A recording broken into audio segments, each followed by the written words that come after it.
ഓം ഹരി ഓം ശ്രീ ഗുരുഭ്യോ നമ ഹരി ഓം ഹരി ശ്രീ ഗണപതയേ നമ അവിഘ്നമസ്തു ശ്രീ മഹാസരസ്വത്യേ നമ ശ്രീ മഹാഗുരുഭ്യോ നമ ശ്രീ ഗുരുവായൂരപ്പ ശരണം ശ്രീ ഗുരുവായൂരപ്പ ശരണം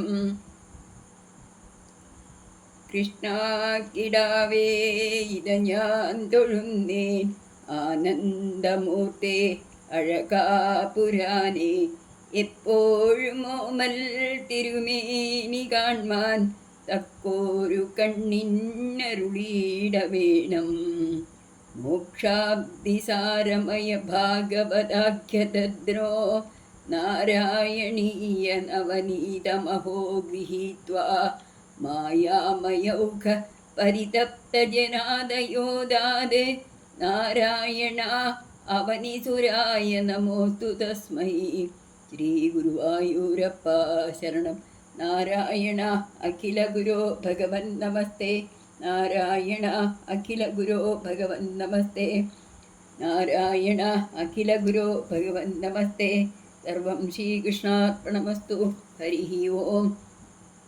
പ്രിയപ്പെട്ടവരെ, ഇന്ന് നമുക്ക് 16ാമത്തെ ദശകം നോക്കാം. ഓം നമോ നാരായണായ. ദശകം 16.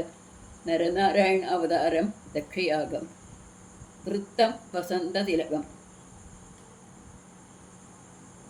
അവതാരത്തിനുള്ള ഭൂമികയാണ് ആദ്യം പറയുന്നത്. ദക്ഷോ വിരിഞ്ചതനയോധ മനോതനൂജാം. ദക്ഷോ വിരിഞ്ചതനയോധ മനോസ്തനൂജാം ലബ്ധ്വാ പ്രസൂതിമിഹ ഷോഡശ ചാപകന്യാഃ. ലബ്ധ്വാ പ്രസൂതിമിഹ ഷോഡശ ചാപകന്യാഃ. ധർമ്മേ ത്രയോദശ ദദൗ വിദൃഷുസ്വതാം ച. ധർമ്മേ ത്രയോദശ ദദൗ വിദൃഷുസ്വതാം ച. സ്വാഹാം ഹവിർഭുജി സതീം ഗിരിശേ ത്വദംശേ. സ്വാഹാം ഹവിർഭുജി സതീം ഗിരിശേ ത്വദംശേ. അർത്ഥം നോക്കാം. അധ വിരിഞ്ചതനേഹ ദക്ഷ. ബ്രഹ്മാവിൻ്റെ പുത്രനായ ദക്ഷ പ്രജാപതി മനോഹോ തനൂജാം പ്രസൂതിയും സ്വയംഭൂമനുവിൻ്റെ പുത്രിയായ പ്രസൂതിയെ ലബ്ധ്വായിഹ ഷോഡശ വിവാഹം ചെയ്ത് അവളിൽ 16 കന്യകൾ ലഭിക്കുകയും ഷോഡശ കന്യാഹ ആപച 16 കന്യകളെ ലഭിക്കുകയും ചെയ്തു. ധർമ്മേ ത്രയോദശ പിതൃഷു. ധർമ്മദേവന് 13 കന്യകമാരെയും പിതൃഷു പിതൃക്കൾക്ക് സ്വതയെയും ഹവിർഭുജി സ്വാഹാം. ഹവിർഭുജി പറഞ്ഞ അഗ്നി, അഗ്നിക്ക് സ്വാഹയെയും ത്വദംശേ ഗിരിശേ സതിയും ച ദദൗ. അവിടുത്തെ മൂർത്തിപരമായ ശിവന് സതിയെയും വിവാഹം ചെയ്തു കൊടുത്തു. ത്രയോദശാത് ത്രയോദശാത് ധർമ്മ തദേക കാമാഗ്നിയെ വിഭു എന്നാണ് ഭാഗവതത്തിൽ പറയുന്നത്. ഇതിൻ്റെ വാക്കുകൾ ഇങ്ങനെ നമുക്ക് കുറിച്ച് വായിക്കാൻ നോക്കാം. ദക്ഷോ വിരിഞ്ചതനയോധ മനോഹോ തനൂജാം. മനോസ്തനൂജാം ഉണ്ട്. മനോഹോ തനൂജാം ലബ്ധ്വാ പ്രസൂതിം ഇഹ. പ്രസൂതിം ഇഹ പ്രസൂതിമിഹ ഷോഡശ ചാപകന്യാഃ. ധർമ്മേ ത്രയോദശ ദദൗ പിതൃഷുസ്വതാം ച. സ്വാഹാം ഹവിർഭുജി സതീം ഗിരിശേ ത്വദംശേ. ഇനി ട്യൂണിൽ ചെന്ന് നോക്കാം. ദക്ഷോ വിരിഞ്ചതനയോധ മനോസ്തനൂജാം. ദക്ഷോ വിരിഞ്ചതനയോധ മനോഹോ തനൂജാം. ദക്ഷോ വിരിഞ്ചതനയോധ മനോഹോ തനൂജാം ലബ്ധ്വാ പ്രസൂതിമിഹ ഷോഡശ ചാപകന്യാഃ. ലബ്ധ്വാ പ്രസൂതിമിഹ ഷോഡശ ചാപകന്യാഃ. ധർമ്മേ ത്രയോദശ ദദൗ പിതൃഷുസ്വതാം ച. ധർമ്മേ ത്രയോദശ ദദൗ പിതൃഷുസ്വതാം ച. സ്വാഹാം ഹവിർഭുജി സതീം ഗിരിശേ ത്വദംശേ. സ്വാഹാം ഹവിർഭുജി സതീം ഗിരിശേ ത്വദംശേ. ഇനി 2ാമത്തെ ശ്ലോകം. ഇതിലാണ് നരനാരായണ അവതാരം വർണ്ണിക്കുന്നത്.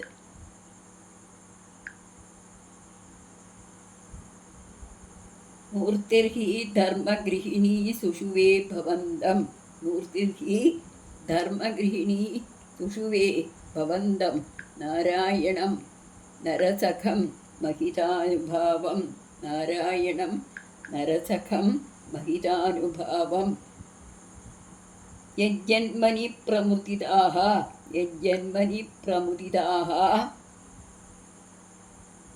कृततूर्यघोषाः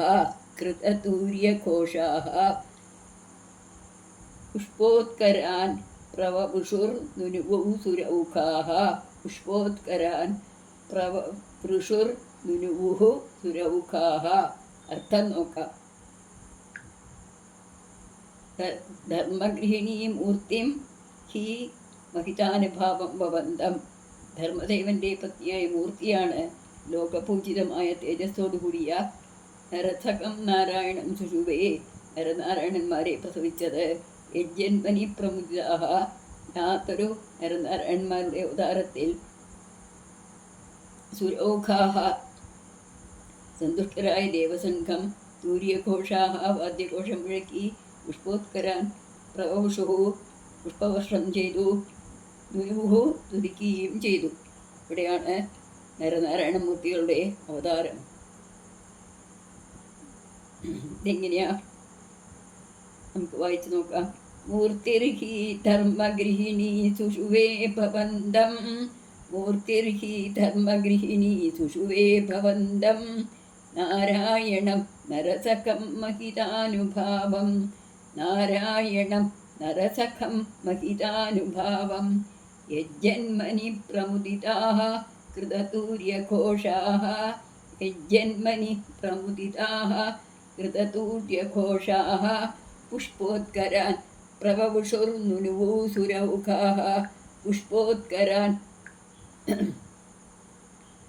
प्रवपुषुर्नुनुवौ सुरौखाः नारायण नारायण नारायण नारायण नारायण नारायण नारायण नारायण ശ്രീ നരനാരായണമൂർത്തിക്ക് ജയ്.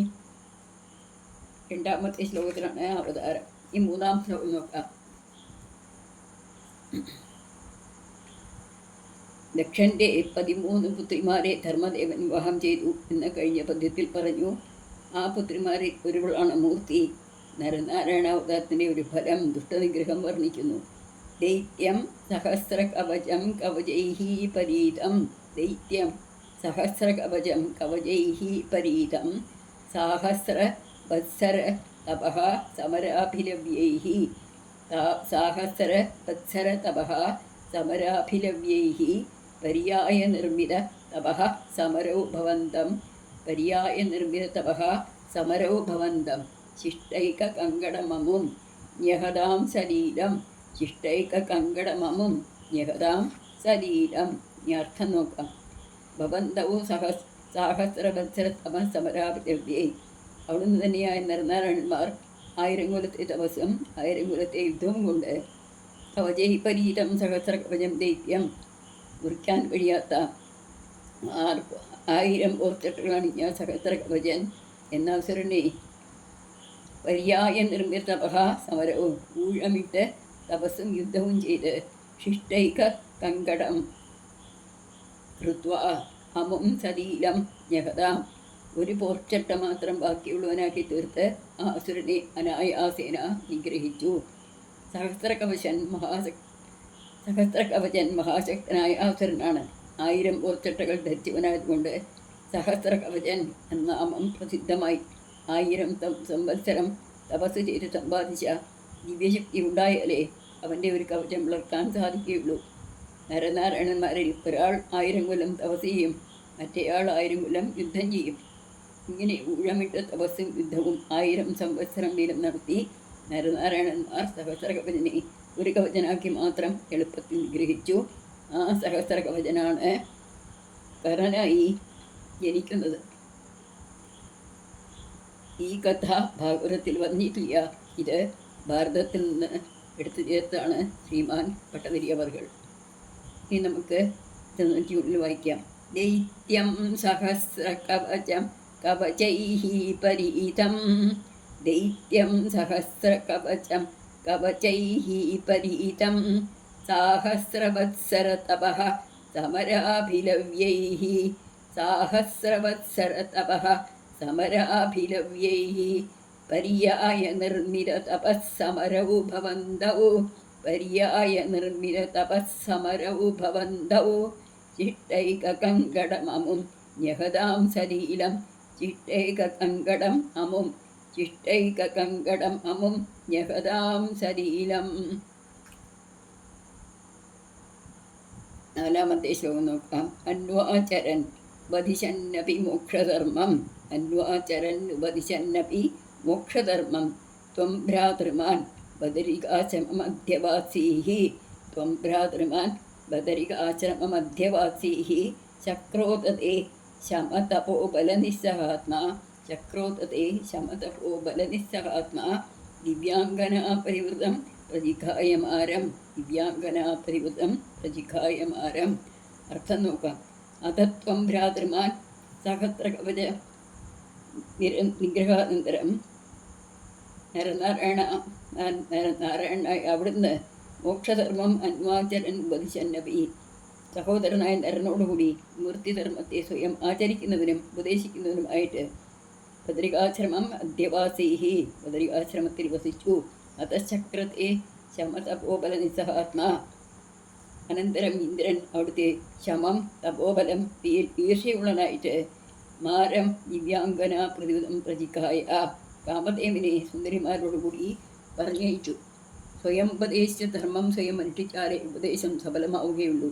ദുഷ്ടനിഗ്രഹം മോക്ഷധർമ്മോപദേശം എന്ന രണ്ട് പ്രയോജനമാണ് നരനാരായണ അവതാരത്തിൽ ഉള്ളത് എന്ന് പറഞ്ഞുതരികയാണ് ഭട്ടതിരിപ്പാട്. ഇനി നമുക്ക് ട്യൂണിൽ ചെല്ലാം. അന്വാചരൻ ഉപദിശന്നപി അന്വാചരൻ ഉപദിശന്നപി എന്നുണ്ട്. അങ്ങനെയും വായിക്കാം. അന്വാചരൻ ഉപദിശന്നപി എന്ന് വായിക്കുമ്പോൾ കുറച്ച് അർത്ഥം മനസ്സിലാവും. മോക്ഷധർമ്മം അന്വാചരൻ ഉപദിശന്നപി മോക്ഷധർമ്മം അന്വാചരൻ ഉപദിശന്നപി മോക്ഷധർമ്മം ത്വം ഭ്രാതൃമാൻ ബദരികാശ്രമം അധ്യവാസീഃ ത്വം ഭ്രാതൃമാൻ ബദരികാശ്രമം അധ്യവാസീഃ മധ്യവാസീഃ അല്ല, ആശ്രമം അധ്യവാസീഃ ചക്രോതതേ ശമതപോബലനിസ്സഹാത്മാ ചക്രോതതേ ശമതപോബലനിസ്സഹാത്മാ ദിവ്യാംഗനാ പരിവൃതം പ്രജിഘായമാരം ദിവ്യാംഗനാ പരിവൃതം പ്രജിഘായമാരം. സർവത്ര ഗോവിന്ദനാമ സങ്കീർത്തനം. ഗോവിന്ദ ഗോവിന്ദ.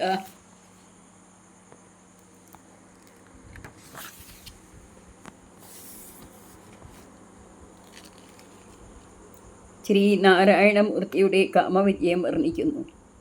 കാമോ വസന്തമലയാനിലബന്ധുശാലി കാമോ വസന്തമലയാനില ബന്ധുശാലി കാന്താകടാക്ഷവിശിഖൈർ വികസദ്വിലാസൈഃ കാന്താകടാക്ഷവിശിഖൈർ വികസദ്വിലാസൈഃ വിദ്യൻ മുഹുമുഹുർ അകമ്പമുദീച്യ ചത്വാം വിദ്യൻ മുഹുർമുഹുർ അകമ്പമുദീച്യ ചത്വാം വീതത്വയാത ജഗതേ മൃദുഹാ സഭാച വീതത്വയാത ജഗതേ മൃദുഹാ സഭാച. അർത്ഥം നോക്കാം. കാമഃ വസന്തമലയാന്യബന്ധുശാലി വികസത് വിലാസൈ കാന്താകടാക്ഷവിശിഖൈ മുഹുർമുഹുർവിദ്യൻ ച. കാമൻ വസന്തം തെക്കൻ കാറ്റ് എന്ന ചങ്ങാതിമാരോടുകൂടി തെളിഞ്ഞ വിലാസങ്ങളോടുകൂടി സുന്ദരിമാരുടെ കടാക്ഷങ്ങളാകുന്ന അമ്പുകളാൽ വീണ്ടും വീണ്ടും പ്രഹരിച്ചിട്ടും ത്വാം അകമ്പം മുദീക്ഷ്യ ഭീത ശ്രീനാരായണനായ നിന്തിരുവടിയെ ഇളക്കുവാനായിട്ട് കണ്ടിട്ട് ഭയപ്പെട്ടു. അത്ത മൃദുഹാസഭാജ ത്വയാ കാമഃ ജഗതേ. അനന്തരം അന്ധകാസത്തോടെ നിന്തിരുവടി കാമനോട് പറഞ്ഞു. ഭഗവാന്റെ തപസ്സിളക്കാനായിട്ട് ഇന്ദ്രൻ ഇവരെയൊക്കെ പറഞ്ഞു വിട്ടു. പക്ഷേ ഭഗവാന്റെ മനസ്സ് ഇളകിയില്ല. ഭഗവാൻ കോപിക്കുമോ ശപിക്കുമോ എന്നുള്ള പേടിയൊക്കെ അവർക്ക് വന്നു ചേർന്നു. അപ്പോൾ ഭഗവാൻ ഒരേ മന്ദഹാസത്തോടുകൂടി അവരോട് പറയുകയാണ്. ഇനി നമുക്ക് ഇതൊന്ന് ട്യൂണിൽ വായിച്ച് നോക്കാം. കാമോ വസന്ത മലയാനില ബന്ധുശാലി. അങ്ങനെ തന്നെ വായിക്കണം. കാമോ വസന്ത മലയാനിലൻ, അതാണ് തെക്കൻ കാറ്റ് എന്ന് പറഞ്ഞത്.